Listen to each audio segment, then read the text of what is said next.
కొంత క్షతగాత్రులుగా బయటపడ్డారు. సో అంతకుముందు 2000 సంవత్సరంలో కూడా ఇటువంటి విధంగా క్రాషింగ్ జరిగింది. అది రెసిడెన్షియల్ ఎస్టేట్ ఆఫ్ పాట్నా సంబంధించినటువంటి హాస్పిటల్ విజువల్స్ చూస్తున్నాం మనం. చూడండి, వారందరూ కూడా స్ట్రెచర్స్ పైన పరుగులు తీస్తున్నారు. స్ట్రెచర్స్ పైన పడుకోబెట్టి అందరూ పరుగులు తీస్తున్నారంటే ఎంతటి ప్రమాదం చోటు చేస్తున్నారో చేసుకోండి. స్ట్రెచర్స్ పైన పడుకోబెట్టి పరుగులు తీస్తున్నారు. హాస్పిటల్ లోపలికి ఒకసారిగా పరుగులు తీస్తున్నారు. వారంతా ఒక్కసారిగా గాయాల పాలైన వారందరూ కూడా కనబడుతున్నారు. వారంతా ఒంటిపైన దుస్తులు లేవు, గాయాల పాలయ్యాయి. చర్మం అంతా కూడా ఈ మంటల్లో కాలిపోయేట్టుగా కనబడుతోంది. హాస్పిటల్లోకి ఆ లైవ్ దృశ్యాలని అహ్మదాబాద్లోని వివిధ హాస్పిటల్స్ నుంచి మీరు ఎక్స్క్లూజివ్ దృశ్యాలను ఆర్టీవీ స్క్రీన్ పైన చూస్తున్నారు. ఆ విజువల్స్ చూస్తుంటేనే ఇక్కడి రైట్ ప్రజెంట్ అది జనావాసాల మధ్యలో కుప్పకూలిపోయింది కాబట్టి అది జనావాసాల్లో ఇబ్బంది పడిపోయి గాయాల పడిన వారా లేదంటే ఆ ఫ్లైట్లో ఉన్న వారిని ఇంకా తెలియాల్సి ఉంది. సో పెద్ద ఎత్తున అందరినీ కూడా హాస్పిటల్ తరలిస్తున్నారు. డెఫినెట్గా ఇది ఒక సంచలనంగా మారే అవకాశం ఉంది. బిగ్గెస్ట్ క్యాజువాలిటీస్ నమోదే అవకాశం ఉన్నాయి. గతంలో కూడా ఇందాక చెప్పినట్టుగా 2020లో జరిగినటువంటి ఘటనలో 18 మంది మరణించారు. 2010లో 158 మంది మరణించారు. అంతకంటే ముందు 1996లో కూడా జరిగింది. అప్పుడు సుమారుగా 349 మంది మరణించారు. అంతకంటే ముందు 1993లో 55 మంది. సో ప్రజెంట్ ఈ ఘటనలో ఎటువంటి మరణాల సంఖ్య నమోదవుతున్నది కాస్త భయాందోళనకు గురి చేస్తోంది, అందరినీ ఆందోళనకు గురి చేస్తోంది. సో 133 మందితో ఈ ఫ్లైట్ స్టార్ట్ అయింది అహ్మదాబాద్ ఎయిర్పోర్ట్ నుంచి. అది లండన్ వైపుగా వెళ్లాల్సి ఉంది. సో 1:17 సమయంలో టేక్ ఆఫ్ అయిన తర్వాత కొన్ని క్షణాల్లోనే ఈ ఫ్లైట్ ప్రమాదానికి గురైంది. సో తాజాగా ఈ ఫ్లైట్ సంబంధించి టేక్ ఆఫ్ సమయంలోని ప్రమాదం చోటు చేసుకుంది. అప్పుడు కూడా 787-800 బోయింగ్ డ్రీమ్ లైనర్ ఇది. సో ప్రజెంట్ ఇప్పుడు కూడా అటువంటిదే 737-737-800 సంబంధించిన బోయింగ్ దుబాయ్లో 2020లో ఈ ప్రమాదం చోటు చేసుకుంటే 18 మంది మరణించారు. సో చాలా తక్కువ హైట్లోనే వీళ్ళు ఉంటుంది. బహుశా టేక్ ఆఫ్ అంటే చాలా తక్కువ హైట్లోనే అప్పుడే టేక్ ఆఫ్ అవుతుంది కాబట్టి చాలా తక్కువ హైట్లోనే వెళ్ళింది ఇది. సో ఒక చెట్టును ఢీ కొట్టి కుప్ప కూలినట్టు తెలుస్తోంది. మరి అటువంటి టెక్నికల్ సమస్యలు ఏమైనా ఉన్నాయా, ఇతరత్ర సమస్యలు ఏమైనా ఉన్నాయా తెలియాల్సి ఉంది. జనావాసాల మధ్యలో కుప్పకూలిపై దట్టమైన మంటలతో పొగలతో వ్యాపించింది కాబట్టి స్థానికులు కూడా ఎవరైనా ఈ గాయాల్లో ఈ యొక్క ఘటనలో హట్ అయి ఉంటారు, స్థానికులు కూడా ఇబ్బందులకు గురయ్యారు ఉంటారనేది ఒక అంశంగా తెలుస్తోంది. ప్రజెంట్ అయితే 133 మంది ఈ ఘటనలో చిక్కుకున్నారు. సో ఇప్పటికీ ఇంకా ఎటువంటి సమస్యలు ఉన్నాయి, ఎటువంటి సమస్యల కారణంగా ఇది అలా జరగాల్సి వచ్చింది, ఫ్లైట్ గల సమస్యలు ఇంకా తెలియాల్సి ఉంది. కానీ ప్రజెంట్ అయితే అహ్మదాబాద్ ఎయిర్పోర్ట్ నుంచి టేక్ ఆఫ్ అయినటువంటి కొన్ని క్షణాల్లోనే ఈ ప్రమాదం చోటు చేసుకుంది. 242 మంది ప్రయాణించగల సామర్థ్యం అటువంటి air India Boeing 787.8 dream liner గల ఈ ప్లైన్లో సుమారుగా 133 మంది లండన్ వైపుగా ప్రయాణిస్తున్నారు. సో అహ్మదాబాద్లో టేక్ ఆఫ్ అయినటువంటి కొన్ని క్షణాల్లోనే ఈ ప్రమాదం జరిగింది. దీంతో ఒక్కసారిగా చెట్టును తగడంతో కుప్ప కూలిపోయింది. అయితే సమీపంగా నివాస ప్రాంతాల ఈ ఫ్లైట్ యాక్సిడెంట్ జరిగింది కాబట్టి అక్కడి ఎవరైనా హట్ అయ్యారా లేదంటే ఇతర ప్రాంతాలు ఎవరైనా హట్ అయ్యారో తెలియాల్సి ఉంది. హాస్పిటల్ దృశ్యాలు ఎక్స్క్లూజివ్గా ఆర్టీవీ స్క్రీన్ పై చూస్తున్నారు. స్ట్రెచర్స్ పైన ఆ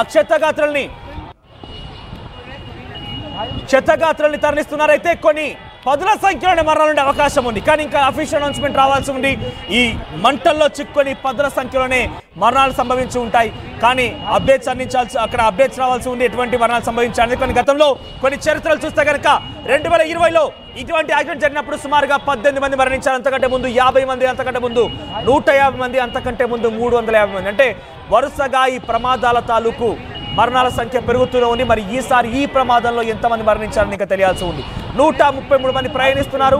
242 మంది స్ట్రెంత్ గల ఆ సామర్థ్యం గల ఈ ఫ్లైట్లో ప్రజెంట్ 133 మంది కూడా ఇందులో చిక్కున్నారు. జనావాసాల మధ్య కుప్పకూలిపోవడంతో స్థానికంగా కూడా ఇబ్బంది కలిగి ఉంటుంది. ఒక్కసారిగా మంటలు వ్యాపించడంతో ఆ మంటలు కూడా స్థానికంగా ఇబ్బందులు గురి చేసి ఉంటాయి. ఈ దట్టమైన పొగ చాలా మంది కూడా అపస్మారక స్థితిలో నెట్టబడి ఉంటుంది. శ్వాస తీసుకోవడం కూడా ఇబ్బందికరంగా మారిన సిచ్యువేషన్ ఒక్కసారిగా అక్కడ మారిపోయింది. So present air India Boeing 787.3 dream liner గల ఈ ఫ్లైట్ అహ్మదాబాద్ మీదుగా లండన్ వెళ్తోంది. అహ్మదాబాద్ నుంచి స్టార్ట్ అయింది. టేక్ ఆఫ్ అయినటువంటి క్షణాల్లోనే ఈ ఘటన చోటు చేసుకుంది. అక్కడికి 12 ఫైర్ ఇంజన్లు చేరుకున్నాయి. 12 ఫైర్ ఇంజన్లు చేరుకొని అక్కడ మంటలను ఆర్పే ప్రయత్నం చేస్తున్నాయి. సో ప్రజెంట్ టేక్ ఆఫ్ అయిన కొన్ని క్షణాల్లోనే ఈ యొక్క ప్రమాదం చోటు చేసుకుంది. అంటే అక్కడ ఎంతమంది మరణించాలని ఇంకా అఫీషియల్ అనౌన్స్మెంట్ రావాల్సి ఉంది. ఇంకా అఫీషియల్ అనౌన్స్ చేయలేదు. కానీ కొన్ని పదుల సంఖ్యలోనే మరణాలు సంభవించాయనేది మాత్రం చాలా స్పష్టంగా అర్థమవుతోంది. సో ప్రజెంట్ అహ్మదాబాద్ ఎయిర్పోర్ట్ అధికారులు ఇంకా అఫీషియల్ అనౌన్స్మెంట్ చేయాల్సి ఉంది. ఎంతమంది మరణించారు, ఎంతమంది సేఫ్గా ఉన్నారు, క్షతగాతులు ఎంతమంది, వారి వివరాలు ఇంకా తెలియాల్సి ఉంది. స్థానికంగా అక్కడ నివాస మధ్యలోనే ఈ ప్రమాదం జరిగింది కాబట్టి స్థానికంగా కూడా ఎవరైనా హట్ అయ్యారా, ఏం జరిగి ఉంటుందని మాత్రం కాస్త ఆసక్తి రేపుతోంది. ఇంకా మెగానీ విలేజ్లో, మెగానీ గ్రామంలో ఒక చెట్టును ఢీకొని ఈ ప్రమాదం చోటు చేసుకుని సివిల్ ఆసుపత్రిలో సమీపంలోని సివిల్ ఆసుపత్రిలో ఈ క్షతగాతులందరూ కూడా చికిత్స అందిస్తున్నట్టు తెలుస్తోంది. సో టేక్ ఆఫ్ అయిన వెంటనే కుప్పకూలిపోయింది. విమానంలో సుమారుగా 282 మంది ప్రయాణికులు సామర్థ్యం. అంటే ఇంకా డీటెయిల్స్ అందాల్సి ఉంది. ఎప్పటికప్పుడు డీటెయిల్స్ మేము తెలుసుకుంటున్నాం కాబట్టి మరొక బిగ్ అప్డేట్ అంతోంది. ఇందులో 133 మంది కాదు, 282కి 282 మంది ప్రయాణికులు ఉన్నారు.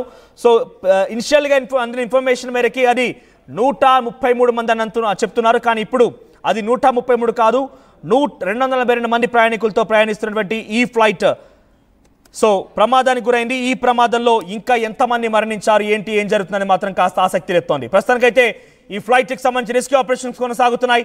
దట్టమైనటువంటి మంటలు కమ్ముకున్నాయి.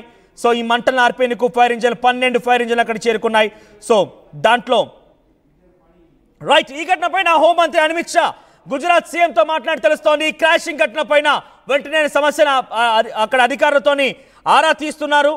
సో ఎప్పటికప్పుడు తాజా సమాచారం తెలుసుకుంటున్నారు. సో 12 మంది క్రూ మెంబర్స్ ఉన్నారు, 230 మంది ప్యాసింజర్స్ ఉన్నారు. సో మొత్తం మీద 282 మంది ఈ ఫ్లైట్లో ప్రయాణిస్తున్నారు. ఈ ఘటనలో సుమారుగా ఇంకా ఎంతమంది మరణించారని తెలియాల్సి ఉంది. వారందరూ కూడా సమీపంలోని సివిల్ ఆసుపత్రికి తరలిస్తున్నట్టు తెలుస్తోంది. సో 12 మంది క్రూ మెంబర్స్, 230 మంది ప్యాసింజర్స్. సో మొత్తం మీద 242 మంది తో ఈ ఫ్లైట్ స్టార్ట్ అయింది, టేక్ ఆఫ్ కి తీసుకుంది. క్షణాల్లోనే మెగానీ విలేజ్ దగ్గర ఈ ఘటన చోటు చేసుకున్నట్టు తెలుస్తోంది. సో 12 ఫైర్ ఇంజన్లు చేరుకున్నాయి. ఆ సమస్యని మంటలు ఆర్పేందుకు ప్రయత్నం చేస్తున్నాయి. హోంమంత్రి అమిత్ షా ఎప్పటికప్పుడు ఈ ఘటన పైన ఆరా తీస్తున్నారు. గుజరాత్ ముఖ్యమంత్రితో ఆయన ఫోన్లో సంప్రదింపులు జరుపుతున్నారు. సో అక్కడ జరిగిన ఘటన పైన ఆయన ఎప్పటికప్పుడు తాజా సమాచారం తెలుసుకుంటున్నారు. So Air India flight started from Ahmedabad to London, crashes in Ahmedabad. జనావాసాలో మెగానీ విలేజ్ లో ఈ ప్రమాదం చోటు చేసుకున్నట్టు తెలుస్తోంది. మాజీ సీఎం విజయ్ రూపాని కూడా ఆ ఫ్లైట్ లో ఉన్నారట. బిగ్గెస్ట్ బ్రేకింగ్ న్యూస్ అంతోంది. ఆయన విజయ్ రూపాని మాజీ ముఖ్యమంత్రి కూడా ఈ ఫ్లైట్ లో ఉన్నట్టుగా సమాచారం అంతోంది. మరి డీటెయిల్స్ తెలియాల్సి ఉంది. దీనికి సంబంధించి మరిన్ని అప్డేట్స్ మా ప్రతినిధి సచిన్ అందిస్తారు. Sachin, so present flight accident సంబంధించిన అప్డేట్స్ ఏంటి? సుమారుగా